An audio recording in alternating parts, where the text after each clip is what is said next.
ಅದರಲ್ಲಿ ಅನೇಕ ಅಂಶಗಳನ್ನ ಆಚಾರ್ಯರು ಮಾತನಾಡಿದ್ರು. ಭ್ರಾಂತಿಯ ವಿಷಯದಲ್ಲಿ ಬರಬಹುದಾದ ಜಿಜ್ಞಾಸೆಗಳನ್ನ ನಾವು ಹೇಗೆ ಅರ್ಥ ಮಾಡ್ಕೊಳ್ಬೇಕು ಅನ್ನೋದನ್ನ ಹೇಳಿದ್ರು. ಅಂದ್ರೆ ಅವರು ವ್ಯವಹಾರದಲ್ಲಿದೆ, ಆದ್ರೆ ಭ್ರಾಂತಿ ಎಲ್ಲವೂ ಭ್ರಾಂತಿ ಅಂತಂದ್ರೆ ನಮ್ಗೆ ಲೋಕದಲ್ಲಿ ಭ್ರಾಂತಿ ಅನ್ನೋದೇ ಇರಬಾರದು. ಯಾಕೆಂದ್ರೆ ಭ್ರಾಂತಿ ಅಂತ ಆಗ್ಬೇಕಾದ್ರೆ ಅದರ ನಂತರ ಇದು ಭ್ರಾಂತಿ ಅಂತ ಜ್ಞಾನ ಬರುವಂತ ಯಾವ್ದಾದ್ರು ಒಂದು ಜ್ಞಾನ ಬರ್ಬೇಕು.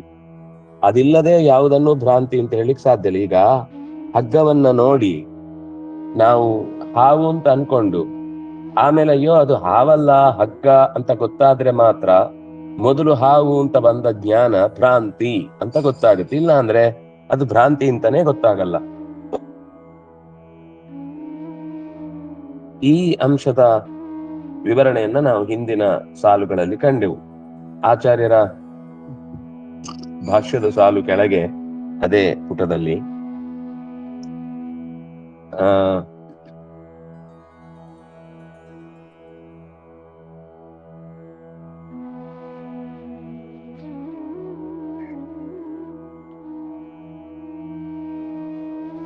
ಸುಖ ದುಃಖಾದಿ ವಿಷಯಂ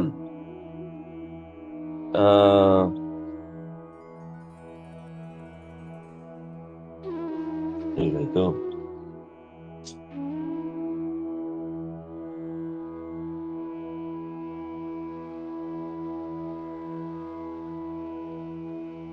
ಅನುಭವೋ ಭ್ರಾಂತಃ ಇತ್ಯುಕ್ತೆ ಭ್ರಮತ್ವೇ ಪ್ರಮಾಣಂ ತತ್ ಪ್ರಾಮಾಣ್ಯಂಚ ಕುತಃ ಸಿದ್ಧಿ. ಮೊದ್ಲೇನ್ ಬಂತು? ಸಾಕ್ಷ್ಯ ಸಿದ್ಧಸ್ಯಾಪಿ ಭ್ರಾಂತಿ. ಇದು ಸಾಕ್ಷ್ಯ ಸಿದ್ಧವಾದ್ರೂ ಕೂಡ ಅದು ಭ್ರಾಂತಿ ಅಂತಾನೆ ಸ್ವೀಕಾರ ಹೊರತು ಅಂದ್ರೆ ನಮ್ಮ ಇಂದ್ರಿಯಗಳಿಂದ ಬಂದ ಜ್ಞಾನಕ್ಕೆ ಪ್ರಾಮಾಣ್ಯವೇ ಇಲ್ಲ ಅನ್ನುವ ರೀತಿ ಮಾತನಾಡಿದ್ರೆ ನಾವು ಇಂದ್ರಿಯದಿಂದ ಏನ್ ಕಾಣಿಸ್ತೋ ಅದೆಲ್ಲವೂ ಕೂಡ ಭ್ರಾಂತಿಯೇ ಅನ್ನುವ ರೀತಿಯಲ್ಲಿ ಯೋಚನೆ ಮಾಡಿದ್ರೆ ಕೆಲವು ಕಡೆ ತಪ್ಪಾಗಿ ಚಿಂತನೆ ಬರ್ಬೋದು, ಕೆಲವು ಕಡೆ ಭ್ರಾಂತಿ ಅಂತ ಅನ್ನಿಸ್ಬೋದು. ಆದ್ರೆ ಕಂಡ ಯಾವ ವಾಕ್ಯಕ್ಕೂ ಕೂಡ, ಯಾವ ದೃಶ್ಯಕ್ಕೂ ಅಥವಾ ಯಾವ ಅಭಿಪ್ರಾಯಕ್ಕೂ ಕೂಡ ಮಹತ್ವವೇ ಇಲ್ಲ ಅನ್ನುವ ರೀತಿಯಲ್ಲಿ ನಾವು ಅದನ್ನ ಡಿನೈ ಮಾಡಿದ್ರೆ, ನಿರಾಕರಣೆ ಮಾಡಿದ್ರೆ, ಹಾಗಾದ್ರೆ ಸಾಕ್ಷ್ಯ ಸಿದ್ಧವಾದದ್ದು ಅನ್ನೋದಕ್ಕೆ ಏನರ್ಥ? ಅಂತ ವ್ಯವಹಾರಕ್ಕೆ ಎಲ್ಲಿ ಬೆಲೆ ಇದೆ ಅಂತಾಯ್ತು. ಹಾಗಾಗಿ ಬಲವತ್ ಪ್ರಮಾಣ ವಿರೋಧದಿಂದಲೇನೆ ಯಾವಾಗ್ಲೂ ಕೂಡ ಭ್ರಾಂತಿ ಅಂತ ನಾವು ಹೇಳ್ಬೇಕು. ಸಾಕ್ಷಿ ಸಿದ್ಧವಾದಕ್ಕೆ ಅದಕ್ಕಿಂತ ಬಲವತ್ತಾದ ಪ್ರಮಾಣದಿಂದ ವಿರೋಧ ಎಲ್ಲಿ ಬಂದಿದೆ? ಒಂದು ವೇಳೆ ಭ್ರಾಂತಿ ಸಾಕ್ಷಿ ಸಿದ್ಧವಾದ ಸಂಗತಿಯನ್ನು ಕೂಡ ನಾವು ಭ್ರಾಂತಿ ಅಂತ ಅದನ್ನು ನಿರಾಕರಣೆ ಮಾಡಿದ್ರೆ ಭ್ರಾಂತಿತ್ವಂ ಅಭ್ರಾಂತಿತ್ವಂಚ ಆತ್ಮನಃ ಅವಗತಂ ತದಪಿ ಪ್ರಮಾಣಂ ಆತ್ಮೈವ. ಇದು ಭ್ರಾಂತಿ ಅಲ್ಲ ಅಂತ ಗೊತ್ತಾಗುದು ಕೂಡ ಆತ್ಮಕ್ಕೆ ಗೊತ್ತಾಗ್ಬೇಕು ಹೊರತು ಹೊರಗಡೆಯಿಂದ ಇನ್ನೊಂದು ವಾಕ್ಯದಿಂದ ಇದು ಭ್ರಾಂತಿ ಅಲ್ಲ ಅಂತ ನಮಗೆ ನಿರೂಪಣೆ ಮಾಡ್ಲಿಕ್ಕೆ ಸಾಧ್ಯ ಇಲ್ಲ. ಯಾಕೆಂದ್ರೆ ಪ್ರತಿಯೊಂದು ವಿಷಯದಲ್ಲೂ ಕೂಡ ನಮಗೆ ಒಳಗಿನಿಂದ ಆತ್ಮಕ್ಕೆ ಒಪ್ಪಿಗೆ ಆದ್ರೆ ಮಾತ್ರ ಆ ವಿಷಯವನ್ನು ಸ್ವೀಕಾರ ಮಾಡ್ಲಿಕ್ಕೆ ಆಗತ್ತೆ, ಅಥವಾ ಅದು ಬೇಡ ಅಂತ ಅದರಿಂದ ದೂರ ನಿಲ್ಲಿಕ್ಕಾಗತ್ತೆ. ಅದರ ಬಗ್ಗೆ ಹೌದೋ ಅಲ್ವೋ ಅಂತ ಡೌಟ್ ಇದ್ರೆ ಯಾವ ಕೆಲಸದಲ್ಲೂ ಪ್ರವೃತ್ತಿ ಆಗದೆ ನೀರು ಆಳ ಇದೆಯೋ ಇಲ್ವೋ ಗೊತ್ತಿಲ್ಲ, ಹಾಗಾದ್ರೆ ಇಳಿದು ಬೇಡ ಅಂತ ಆಗತ್ತೆ ಹೊರತು ಪ್ರವೃತ್ತಿ ಆಗ್ಲಿಕ್ಕೆ ಸಾಧ್ಯ ಇಲ್ಲ. ಆದ್ರೆ ಲೋಕದಲ್ಲಿ ಎಷ್ಟೋ ಪ್ರವೃತ್ತಿ ಆಗ್ತಾ ಇದೆ ಅಂತಂದ್ರೆ ಅದರ ಬಗ್ಗೆ ಒಂದು ನಿಶ್ಚಯವಾದ ಜ್ಞಾನ ಇದೆ ಅಂತ ಅರ್ಥ. ಕೆಲವು ನಿಶ್ಚಯ ಜ್ಞಾನಗಳಲ್ಲಿ ಅಂದ್ರೆ ಮನಸ್ಸೇ ತೆಗೆದುಕೊಂಡ ನಿಶ್ಚಯ ಜ್ಞಾನದಲ್ಲಿ ತಪ್ಪಾದ ನಿರ್ಧಾರ ಆಗಿರಬಹುದು.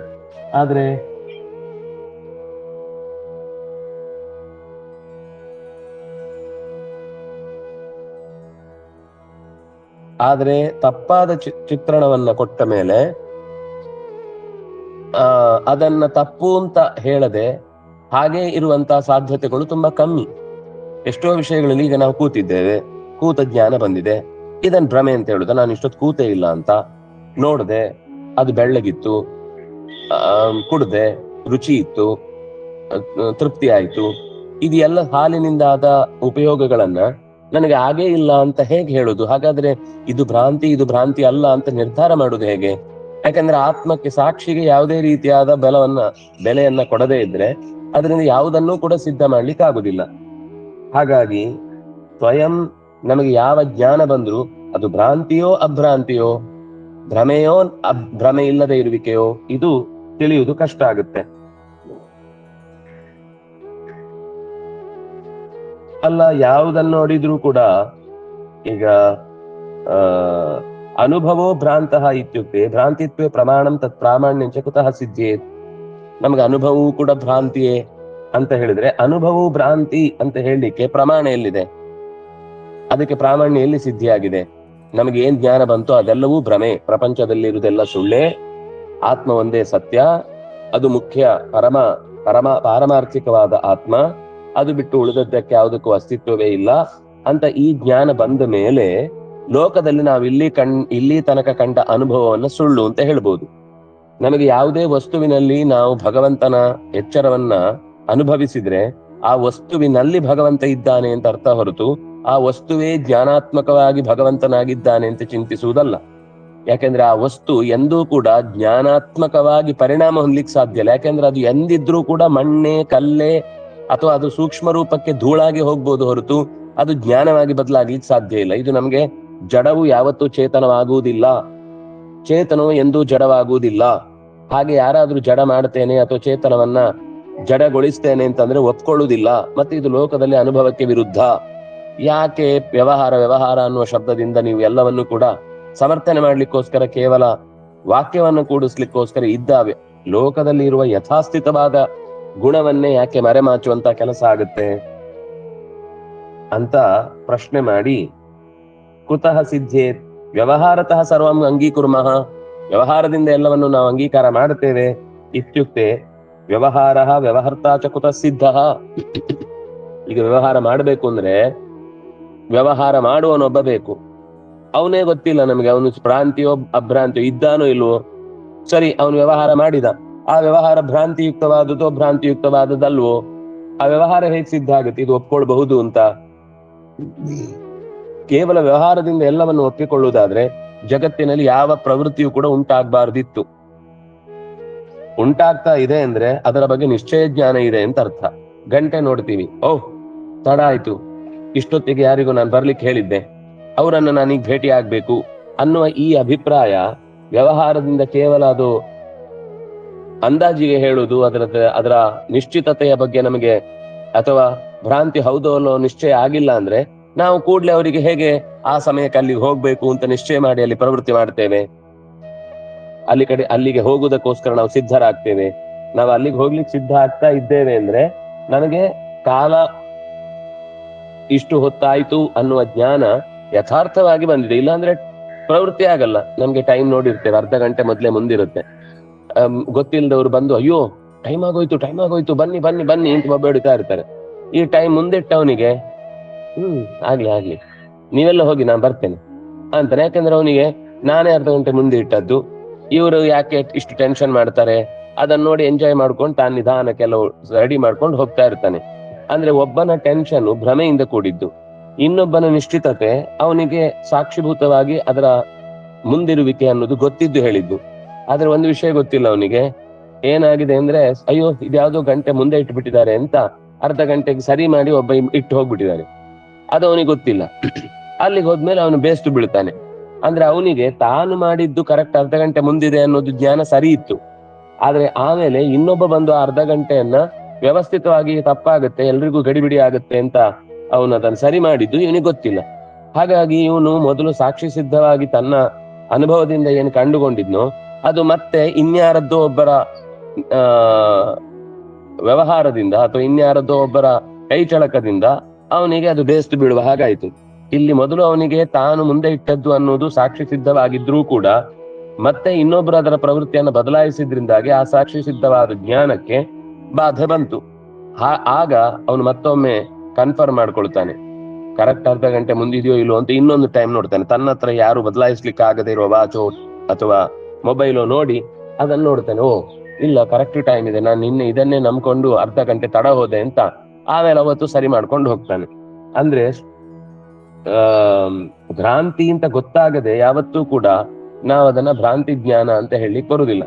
ಅಂದ್ರೆ ಅದರ ವಿರುದ್ಧವಾದ ಒಂದು ಅವನಿಗೆ ಯಾವಾಗ ಅಲ್ಲಿಗೆ ಹೋದ್ಮೇಲೆ ಅರ್ಧ ಗಂಟೆ ಆಗಿ ಹೋಗಿದೆ ಅನ್ನೋದು ಉಳಿದವರ ಟೈಮ್ ನೋಡಿದ್ಮೇಲೆ ಅರ್ಥ ಆಯ್ತೋ ತಾನು ಇಷ್ಟು ಹೊತ್ತು ಬೇಸ್ತು ಬಿದ್ದೆ ಅಂತ ಗೊತ್ತಾಗುತ್ತೆ. ಅಲ್ಲಿ ತನಕ ಅವನು ಅಲ್ಲಿಗೆ ಹೋಗಿ ಮುಟ್ಟುವ ತನಕವು ಅವನ ತಲೆಯಲ್ಲಿ ಬೇರೆಯವರೆಲ್ಲ ಗಡಿಬಿಡಿಯಲ್ಲಿದ್ರು ಅವ್ರ ಬಗ್ಗೆ ಅಯ್ಯೋ ಪಾಪ ಸುಮ್ನೆ ಗಡಿಗೆ ಮಾಡ್ಕೊಂಡು ಎದೆಯೆಲ್ಲ ಹೊಡ್ಕೋತಾರೆ ಅಂತ ಅನ್ಕೊಳ್ತಾ ಇದ್ದವನಿಗೆ ಈಗ ಎಲ್ಲರೂ ಅವ್ರವ್ರ ಕೆಲಸ ಮುಗಿಸಿ ನೆಮ್ಮದಿಯಾಗಿರುವುದನ್ನ ನೋಡಿ ತಾನು ಮಾತ್ರ ಆ ಭಾರದಲ್ಲಿ ಅಲ್ಲಿ ಇಲ್ಲದೆ ಇರುವಂತಹ ಪ್ರಸಂಗದಿಂದ ನನಗೆ ಹೀಗಾಗಿತ್ತಲ್ಲ ಆಯ್ತಲ್ವ, ನಾನು ಏನು ಅರ್ಧ ಗಂಟೆ ಕರೆಕ್ಟ್ ಮುಂದೆ ಇದೆ ಅಂತ ಅನ್ಕೊಂಡ್ ಬಂದ್ರೆ ಎಲ್ಲ ವ್ಯವಸ್ಥೆ ಆಯ್ತಲ್ಲ ಅಂದ್ ಮತ್ತೆ ಅದು ಹೇಗ್ ಸಾಧ್ಯ, ಯಾಕೆ ಅರ್ಧ ಗಂಟೆ ಬೇಗ ಮಾಡಿದ್ರಿ ಅಂತಾನು ಮೊದಲೊಂದು ಜಗಳ ಆಡಿ ಆಮೇಲೆ ಎಲ್ರೂ ಟೈಮ್ ತೋರಿಸಿದ್ಮೇಲೆ ಅವನು ನಾನೇ ಅರ್ಧ ಗಂಟೆ ಲೇಟ್ ಅನ್ನೋದು ಗೊತ್ತಾಗುತ್ತೆ. ಹೀಗೆ ಸ್ವತಃ ಪ್ರತೀತಿತಃ ಇತ್ಯುಕ್ತೆ ಸೈವ ಕುತಃ, ಪ್ರತೀತಿಯಿಂದ ಇದು ಶುದ್ಧ ಆಗುತ್ತೆ ಅಂತಂದ್ರೆ ಅದೇ ಯಾಕೆ ಅಂತ ಪ್ರಶ್ನೆ. ಪ್ರತೀತಿಯಿಂದ ಸಿದ್ಧ ಆಗುತ್ತೆ ಅಂದ್ರೆ ಏನರ್ಥ? ಸ್ವತಃ ಇತ್ಯುಕ್ತೆ ಪ್ರತೀತಿಯಿಂದ ಸಿದ್ಧ ಆಗುದಿಲ್ಲ, ಯಾಕಂದ್ರೆ ವ್ಯವಹಾರದಲ್ಲಿ ಭ್ರಾಂತಿ ಇದ್ದ ಜ್ಞಾನ ಬರ್ಬೇಕಾದ್ರೆ ಬಾಧ ಶಂಕೆ ಬರ್ಬೇಕು, ಅದು ಅಲ್ಲ ನಾನು ಇಷ್ಟೊತ್ತು ಅನ್ಕೊಂಡಿದ್ದು ತಪ್ಪು ಅಂತ ಜ್ಞಾನ ಬರ್ಬೇಕು. ಆಮೇಲೆ ಇಲ್ಲ ಸ್ವತಃ ಒಂದು ಜ್ಞಾನ ಬರುವಾಗ್ಲೇ ಅದು ಭ್ರಾಂತಿತ್ವೇ ಪ್ರತೀತಿನ್ವಿನೈವ ಪ್ರತೀತಿರಸ್ತೀತಿ ಭ್ರಾಂತಿ ಸ್ಯಾತ್. ಸ್ವತಃ ಜ್ಞಾನ ಹಾಗೆ ಬರುತ್ತೆ ಅಂದ್ರೆ ನಮ್ಗೆ ಏನ್ ಜ್ಞಾನ ಬಂದದ್ದು ಕೂಡ ಭ್ರಾಂತಿ ಅಂತಾನೆ ಆಗ್ಬೇಕಾದಿತ್ತು. ಭ್ರಾಂತಿಯು ಸ್ವತಃ ಬರುದಲ್ಲ, ವಸ್ತುವನ್ನು ನೋಡಿದ ತಕ್ಷಣ ಭ್ರಾಂತಿ ಜ್ಞಾನ ಬರುವುದು. ಈಗ ತಪ್ಪು ತಿಳುವಳಿಕೆಯೇ ಸಾಕ್ಷಿ ಸಿದ್ಧವಾದದ್ದು ಅಂದ್ರೆ ಸಾಕ್ಷಿ ಅಂತ ಯಾಕೆ ಹೆಸರಾಗದ್ರೆ ಸಾಕ್ಷಾತ್ ಈಕ್ಷತೆ, ನೇರವಾಗಿ ಅದು ತನ್ನ ದೃಷ್ಟಿಯಿಂದ ಸರಿ ತಪ್ಪುಗಳನ್ನು ವಿವೇಚನೆ ಮಾಡಿ ಹೇಳಿದ್ರೆ ಸಾಕ್ಷಿ. ಅದು ಪ್ರಮಾಣ ಆಗುದು ಯಾವಾಗ ಅಂದ್ರೆ ಸರಿಯಾದ್ದನ್ನ ಹೇಳುತ್ತೆ ಅಂತ ಆದ್ರೆ ಮಾತ್ರ.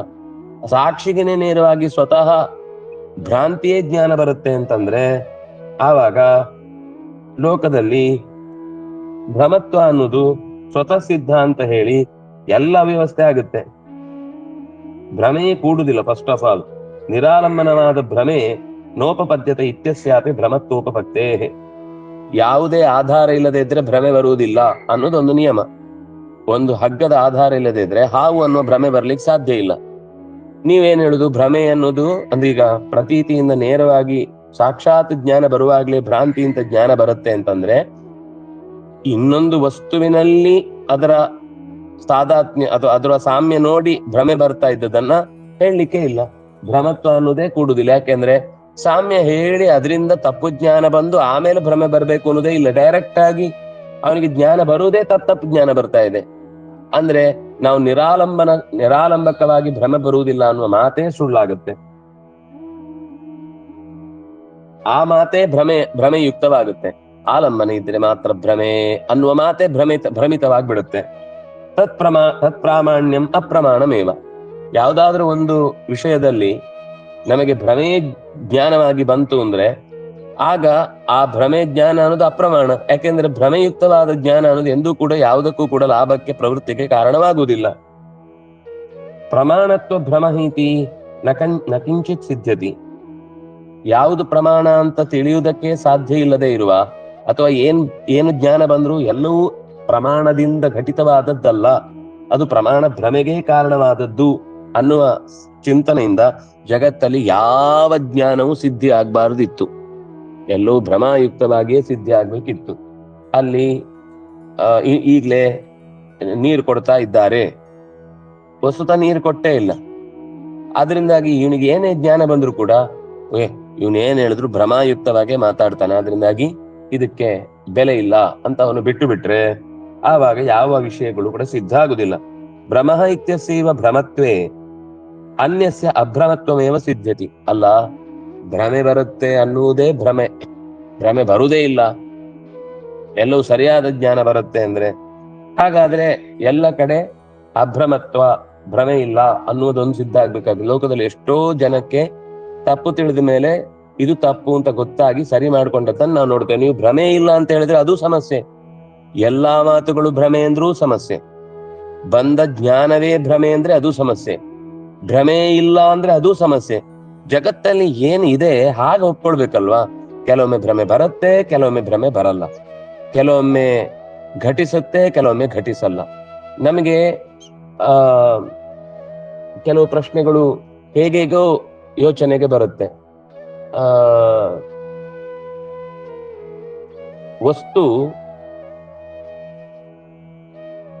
ಒಂದು ವಸ್ತು ಅಶುಚಿಯಾಗುವುದು, ಅಶುಚಿಯಾದಾಗ ಅದರಿಂದ ಕಾರ್ಯಭಾರ ನಡೆಯುವುದಿಲ್ಲ. ಪ್ರತಿಮೆ ಅದನ್ನ ಆವಾಹನೆ ಮಾಡಿ, ಪೀಠ ಪೂಜೆ ಮಾಡಿ, ಕಲಾರಾಧನೆ ಮಾಡಿ, ಅಲ್ಲಿ ಶಕ್ತಿಯ ಸಂಧಾನ ಮಾಡಿದಾಗ ದೇವರ ಸ್ಥಾನದಲ್ಲಿ ಒಂದು ವಿಶಿಷ್ಟವಾದ ಸನ್ನಿಧಾನ ಹುಟ್ಟುತ್ತೆ. ಸನ್ನಿಧಾನ ಹುಟ್ಟಿದ ನಂತರ ಯಾವುದೋ ಅಲ್ಲಿ ಕಾರ್ಯಭಾರದಲ್ಲಿ ಮಂತ್ರ ವ್ಯತ್ಯಾಸ ಆಯಿತು, ಅಥವಾ ಅದರಲ್ಲಿ ಪದಾರ್ಥಗಳನ್ನ ತಪ್ಪಾಗಿ ಬಳಸಿದ್ರು, ಆಗ ಅಶುಚಿ ಉಂಟಾಯ್ತು ಅಂತ ತಕ್ಷಣವೇ ಅಲ್ಲಿ ಚೇಳು ಬರುತ್ತೆ. ಆಗ ಗೊತ್ತಾಗುತ್ತೆ ಹಿಂದೆ ನಾವು ಮಾಡಿದ್ದು ತಪ್ಪು, ಅಂದ್ರೆ ನಾವು ಹಿಂದೆ ಯಾವುದೋ ಭ್ರಮೆಯಿಂದ ವಸ್ತುವಿನಲ್ಲಿದ್ದ ಕೊಳೆಯನ್ನು ನೋಡದೆ ತಗೊಂಡು ಹೋಗಿದ್ವಿ ಅಂತ ಗೊತ್ತಾಗುತ್ತೆ. ಅಂದ್ರೆ ಆ ಕೊಳೆ ಆಗುವುದು ಅನ್ನೋದು ಅದು ಕಣ್ಣ ಮುಂದೆ ಕಂಡು ಅದರಿಂದ ಅನುಭವಿಸಿದ ಮೇಲೆ ಅದನ್ನ ಅಶುಚಿ, ಇದನ್ನ ಶುಚಿ ಅಂತ ಕರೀತಾರೆ. ಈ ಕಲ್ಪನೆ ಎಲ್ಲಿ ಇಲ್ವೋ ಅಲ್ಲಿ ನೀವು ಹೇಗಿದ್ರು ಕೂಡ ನಡೆಯುತ್ತೆ. ಈಗ ಬಸ್ಸಿನಲ್ಲಿ ಹೋಗುವಾಗ ಬಸ್ಸಿನ ಪ್ರಯಾಣ ಶುಚಿ ಇದ್ರೆ ಮಾತ್ರ ಆಗತ್ತೆ ಅಂತಿಲ್ಲ. ಆದ್ರಿಂದಾಗ ಅಲ್ಲಿ ಆ ಸಮಸ್ಯೆ ಇಲ್ಲ. ನಾವು ಕೊಳೆಯಿಂದ ಹೋದ್ರು ಕೂಡ ವಾಸನೆ ಬಂದು ಯಾರೋ ಒಬ್ಬ ಬೈಕೋತಾನೆ ಬಿಟ್ರೆ, ನಾವು ಸ್ನಾನ ಮಾಡಿಲ್ಲ ಅಂದ ತಕ್ಷಣ ಬಸ್ ಪ್ರಯೋಗ ಏನು ಆಗದೆ ತೊಂದರೆ ಆಗಲ್ಲ. ಆದ್ರೆ ಸ್ನಾನ ಮಾಡದೆ ದೇವಸ್ಥಾನದ ಒಳಗೆ ಹೋಗ್ತೇವೆ ಅಂತಂದ್ರೆ, ದೇವಸ್ಥಾನದ ಒಳಗೆ ಅಂದ್ರೆ ಯಾವುದು ಅಲ್ಲಿ ಶುಚಿಯಾಗಿ ಇರ್ಬೇಕಾದ ಜಾಗದಲ್ಲಿ ಹೋಗ್ತೇವೆ ಅಂತಂದ್ರೆ, ಆವಾಗ ಅದು ಮೇಲ್ನೋಟಕ್ಕೆ ನಮಗೆ ಕಾಣುವುದಿಲ್ಲ ಏನಾಗಿದೆ ಅಂತ. ಆದ್ರೆ ಅದರಿಂದ ಉಂಟಾಗುವ ಪರಿಣಾಮ ಅವರಿಗೆ ಸ್ಪಷ್ಟವಾಗಿ ಗೊತ್ತಾಗುತ್ತೆ. ಇದರ ಭ್ರಮೆ ಅಂತ ಅನ್ನೋದು ಯಾವಾಗ್ಲೂ ಕೂಡ ನಾವು ಸರಿ ಇದ್ದೇವೆ ಅಂತ ಅನ್ಕೊಂಡು ಆಮೇಲೆ ತಪ್ಪಾಗಿದೆ ಅಂತ ಅದರ ಪರಿಣಾಮದಿಂದ ಗೊತ್ತಾದಾಗ ಅದನ್ನ ಭ್ರಮೆ ಅಂತ ಕಲ್ಪಿಸ್ತೇವೆ. ನಮ್ಗೆ ಯಾವಾಗ್ಲೂ ನಾವು ಸರಿ ಇದ್ದೇವೆ ಅಂತಾನೆ ಅನ್ನಿಸ್ತಾ ಇರುತ್ತೆ. ಅದರ ಪರಿಣಾಮದಿಂದ ಭ್ರಮೆ ಅನ್ನೋದು ಸ್ಪಷ್ಟ ಗೊತ್ತಾಗುತ್ತೆ. ಹೀಗಾಗಿ ಭ್ರಮಃ ಇತ್ಯಸ್ಯೈವ, ಭ್ರಮೆ ಅನ್ನೋದೇ ಜಗತ್ತಿನಲ್ಲಿ ಇಲ್ಲ ಅನ್ನುವ ರೀತಿ ಮಾತನಾಡಿದ್ರೆ, ನಾವು ಜಗತ್ತಿನಲ್ಲಿ ಸುಖ ಅನುಭವಿಸಿದ್ದು, ದುಃಖ ಅನುಭವಿಸಿದ್ದು, ಶುಚಿಯಾಗಿದೆ ಅಂತ ಭಾವಿಸಿ ನಿರ್ಮಲ ಚಿತ್ತರಾಗಿ ಧ್ಯಾನ ಮಾಡ್ಲಿಕ್ಕೆ ಆಗುವಂತದ್ದು, ಅಥವಾ ನಾವು ನಿರ್ಮಲ ಚಿತ್ತರಾಗಿದ್ದೇವೆ ಅಂತ ಅನ್ಕೊಂಡಿರ್ತೇವೆ, ಆದ್ರೆ ಕೂತ್ರೆ ಧ್ಯಾನ ಮಾಡ್ಲಿಕ್ಕೆ ಆಗ್ತಾ ಇರಲ್ಲ. ಆವಾಗ ಏನೋ ಸಮಸ್ಯೆ ಇದೆ ಅಂತ ಗೊತ್ತಾಗುತ್ತೆ. ನಾವು ಅನ್ಕೊಂಡ ಪ್ರಕಾರ ಎಲ್ಲವೂ ಶುಚಿಯಾಗಿದೆ. ಆದ್ರೆ ಯಾರು ಬಹಳ ಡೀಪ್ ಆಗಿ ಅದ್ರ ಬಗ್ಗೆ ಯೋಚನೆ ಮಾಡ್ತಾರೆ ಅವನಿಗೆ ಗೊತ್ತಾಗುತ್ತೆ ಸಮಥಿಂಗ್ ಇಸ್ ರಾಂಗ್. ನಾವೇನೋ ಮಾಡಿದ ಕಾರ್ಯದಲ್ಲಿ ಎಡವಟ್ಟಾಗಿದೆ, ಕಲಶದಲ್ಲಿ ಅಭಿಮಂತ್ರಣ ತಪ್ಪಾಗಿದೆ, ಅಥವಾ ಕೆಲವೊಂದ್ ಸರ್ತಿ ಕಲಶಕ್ಕೆ ಹಾಕ್ಬೇಕಾದ ಕಷಾಯ ದ್ರವ್ಯ ಬದಲಾಗಿದೆ, ಅಥವಾ ಇನ್ನೇನೋ ಒಂದು ರೀತಿಯಲ್ಲಿ ಅಲ್ಲಿರುವ ದೋಷ ಎದ್ದು ಕಾಣುವುದರಿಂದ ಅಲ್ಲಿಯ ಪರಿಸರದಲ್ಲಿ ಅಶುಚಿಗೆ ಕಾರಣೀಭೂತವಾದಂತ ಏನೋ ಒಂದು ಸೂಕ್ಷ್ಮವಾದ ಉಲ್ಲೇಖಗಳು ಗೊತ್ತಾಗ್ತವೆ. ಇಲ್ಲ, ಇಲ್ಲಿ ಅಶುಚಿ ಆಗಿದೆ ಅಂತ. ಅಂದ್ರೆ ಈ ರೀತಿ ಸುಖ ದುಃಖಾದಿಗಳು ಅಥವಾ ಶುಚಿ ಅಶುಚಿಗಳು, ಪಾಪ ಪುಣ್ಯಗಳು, ಪಾಪ ಪುಣ್ಯ ಆದ್ರೂ ನಮ್ಗೆ ಹೊರಗಿನಿಂದ ಗೊತ್ತಾಗುದಿಲ್ಲ, ಅನುಭವಿಸಿದ ಮೇಲೆ ಗೊತ್ತಾಗುತ್ತೆ. ಆದ್ರೆ ದುಃಖ ಸುಖ ಗೊತ್ತಾಗುತ್ತೆ, ಶುಚಿ ಅಶುಚಿ ಅರ್ಥ ಆಗುತ್ತೆ, ಅಥವಾ ಸಿಕ್ಕಿತು ಸಿಕ್ಕಿಲ್ಲ, ಏನೋ ಒಂದು ಲಾಭ ಅನ್ನೋದು ಗೊತ್ತಾಗುತ್ತೆ. ಈ ವಿಷಯಗಳಿಗೆ ಸಂಬಂಧಪಟ್ಟಂತೆ ಮುಂದಿನ ಪುಟದ ಕೊನೆಯಲ್ಲಿದೆ, ಜ್ಞಾನಾತ್ಮ ಸ್ವರೂಪಮೇವ ತಸ್ಯ ಭ್ರಮತ್ವೇ ಛದ್ಮನ ವಿನೈವ ಶೂನ್ಯವಾದೋ ಭವತಿ. ಎಲ್ಲವೂ ಜ್ಞಾನಾತ್ಮಕ, ಯಾವುದಕ್ಕೂ ಕೂಡ ಭ್ರಮೆ ಅಂದ್ರೆ ಭ್ರಮೆ ಇಲ್ಲ ಅನ್ನೋದನ್ನ ಮಾತನಾಡಿದ್ರೆ, ಭ್ರಮತ್ವೇ ಛದ್ಮನ ವಿನ, ಅಂದ್ರೆ ಮೋಸಗಾರಿಕೆ ಅನ್ನುವುದೇ ಇಲ್ಲದೆ ಬರೀ ಶೂನ್ಯವಾದ. ಏನ್ ಮಾಡಿದ್ರು ಅದು ನಡೀತು ಅಂತಾನು ಗೊತ್ತಿಲ್ಲ, ನಡೀಲಿಲ್ಲ ಅಂತಾನು ಗೊತ್ತಿಲ್ಲ, ಅದು ಇದೆ ಅಂತಾನು ಗೊತ್ತಿಲ್ಲ, ಇಲ್ಲ ಅಂತಾನು ಗೊತ್ತಿಲ್ಲ, ಹೀಗೆ ಶೂನ್ಯವಾದವೇ ಉಂಟಾಗುತ್ತೆ. ನಹಿ ವೃತ್ತಿಜ್ಞಾನ ವಿಷಯಂ ಅಜ್ಞಾನಾದಿಕಂ ತೇಷಾಮಪಿ. ವೃತ್ತಿಜ್ಞಾನ ವಿಷಯಕವಾದ ಅಜ್ಞಾನ ಅನ್ನೋದು ಯಾರು ಶೂನ್ಯವಾದವನ್ನ ಹೇಳ್ತಾರೋ ಅವ್ರ ಹತ್ರನೂ ಇಲ್ಲ. ಭ್ರಮಸ್ಯ ಚ ಅವಿದ್ಯಾ ಕಾರ್ಯತ್ವ ಅಂಗೀಕಾರಾತ್.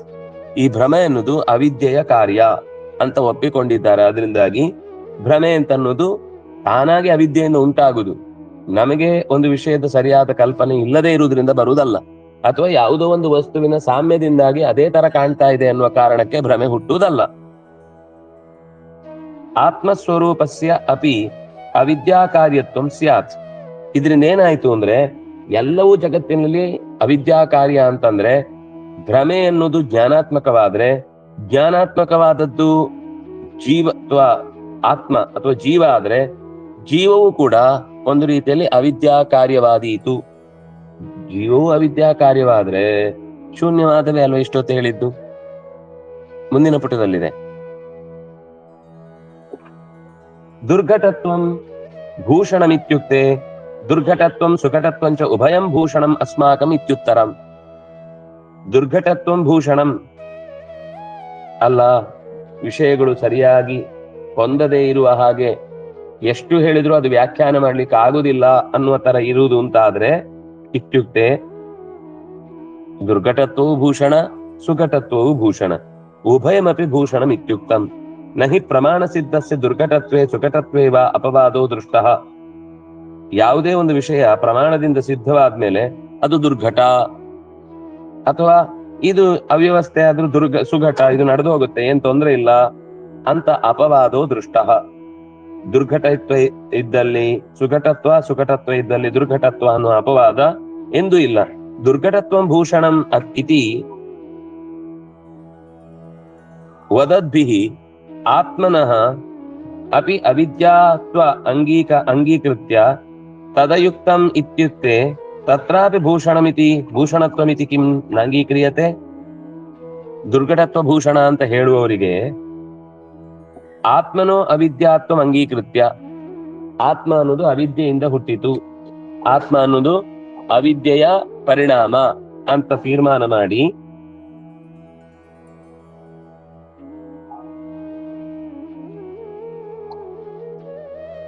ತದಯುಕ್ತಂ ಇತ್ಯುಕ್ತೆ, ಆ ಆತ್ಮನನ್ನ ಅವಿದ್ಯಾ ಜನಕ ಅಥವಾ ಅವಿದ್ಯೆಯಿಂದ ಹುಟ್ಟಿದ್ದು ಅಂತ ಹೇಳ್ಬೇಡಿ. ಹಾಗೆ ಹೇಳಿದ್ರೆ ಸಮಸ್ಯೆ ಆಗುತ್ತೆ, ದುರ್ಘಟವಾಗುತ್ತೆ. ಅಲ್ಲ, ದುರ್ಘಟತ್ವಂ ಭೂಷಣಂ ಕಿಲ. ಆತ್ಮ ಅವಿದ್ಯಾಯುಕ್ತವಾಗುವುದು ದುರ್ಘಟವಾದ್ರೆ ದುರ್ಘಟತ್ವಂ ಭೂಷಣಂ ಆಗ್ಲಿ, ಏನ್ ಸಮಸ್ಯೆ? ಆದ್ರಿಂದಾಗಿ ಅದು ಅಯುಕ್ತ ಅಂತ ನೀವು ಹೇಳುದಾದ್ರೆ ಭೂಷಣತ್ವಂ ಕಿಂ ನಾಂಗೀಕ್ರಿಯತೆ, ಯಾಕೆ ಆತ್ಮಕ್ಕೆ ಅವಿದ್ಯಾತ್ವವನ್ನ ಕಲ್ಪಿಸಿ ಆ ಮೂಲಕ ವಿಷಯವನ್ನ ನಿರೂಪಣೆ ಮಾಡಬಾರ್ದು?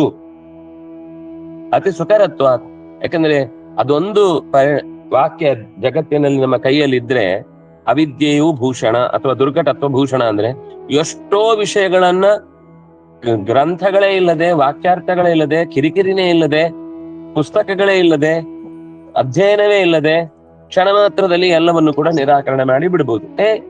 ಅತಿ ಸುಕರತ್ವ ನಚ ಆತ್ಮನೋಪಿ ಅವಿದ್ಯಾತ್ವಂ ವದತಾಂ ತೇಷಾಂ ಉತ್ತರಂ. ಯಾರು ಆತ್ಮಕ್ಕೆ ಅವಿದ್ಯಾತ್ವವನ್ನ ಹೇಳ್ತಾರೋ ಅವ್ರ ಹತ್ರ ಉತ್ತರ ಇಲ್ಲ. ಅದಲ್ಲ ಅಂತ ಹೇಳ್ಬೇಕಾದ್ರೆ ಆತ್ಮ ಅನ್ನೋದು ಅವಿದ್ಯಾಯುಕ್ತವಾದ, ಅವಿದ್ಯೆಯಿಂದ ಹುಟ್ಟಿದ್ದು ಅಂತ ಹೇಳಲಿಕ್ಕೆ ಯಾವುದೇ ರೀತಿಯಾದ ಕಾರಣ ಇಲ್ಲ. ಅತಃ ಅನಂತ ದೋಷತ್ವಾತ್ ಹಿ ಇತಿ ಪ್ರಸಿದ್ಧೈವ ಭಗವತಾ ನಿರಾಕೃತಾಃ. ಅದರಿಂದಾಗಿ ಅಜ್ಞಾನ ಸಿದ್ಧಿಯಾಗದೆ ಭ್ರಮ ಅನ್ನೋದರ ವಿಷಯದಲ್ಲಿ ಸಾಕ್ಷಿಯನ್ನ ಒಪ್ಪಿಕೊಳ್ಳದೆ, ಒಂದು ವಿಷಯದಲ್ಲಿ ಸರಿಯಾದ ನಿರ್ಧಾರಯುಕ್ತವಾದ ಪ್ರಮಾಣಯುಕ್ತವಾದ ಮಾತುಗಳಿಲ್ಲದೆ ಕೇವಲ ಮಾತಿನ ಮಂಟಪವನ್ನ ಕಟ್ಟಿಕೊಂಡು ತಮ್ಮ ಸಿದ್ಧಾಂತವನ್ನ ಹೇಳ್ತಾ ಇರುವಂತಹ ಅನಂತ ದೋಷದಿಂದ ಕೂಡಿದಂತಹ ಈ ಚಿತ್ರಣ ಅನ್ನೋದು ಬಹಳ ಪ್ರಸಿದ್ಧವಾಗಿದೆ ಅನ್ನುವ ಮಾತ್ರಕ್ಕೆ ಅದನ್ನ ಒಪ್ಕೊಳ್ಳಿಕ್ಕಾಗುದಿಲ್ಲ. ಆಚಾರ್ಯರು ಆ ಕಾರಣಕ್ಕಾಗಿ ಎಲ್ರೂ ಒಪ್ಕೊಂಡಿದ್ದಾರೆ, ಆದ್ರಿಂದಾಗಿ ನಾನು ಕೂಡ ಅದನ್ನ ನಡೆಸ್ತೇನೆ ಅಂತ ಅನ್ನೋದು ಮೂರ್ಖತನ. ಎಲ್ಲಿ ಸಾಕ್ಷಿಭೂತ್ ಸಿದ್ಧವಾಗಿದೆ, ಎಲ್ಲಿ ಪ್ರಮಾಣ ಸಿದ್ಧವಾಗಿದೆ, ಆ ವಿಷಯದಲ್ಲಿ ಮಾತ್ರ ನಮ್ಗೆ ತಿಳುವಳಿಕೆ ಅನ್ನೋದು ಅತ್ಯಂತ ಯುಕ್ತವಾದದ್ದು ಅಂತ 22ನೆಯ ಶ್ಲೋಕದ ಅನುಸಂಧಾನ ಮುಕ್ತವಾಯಿತು.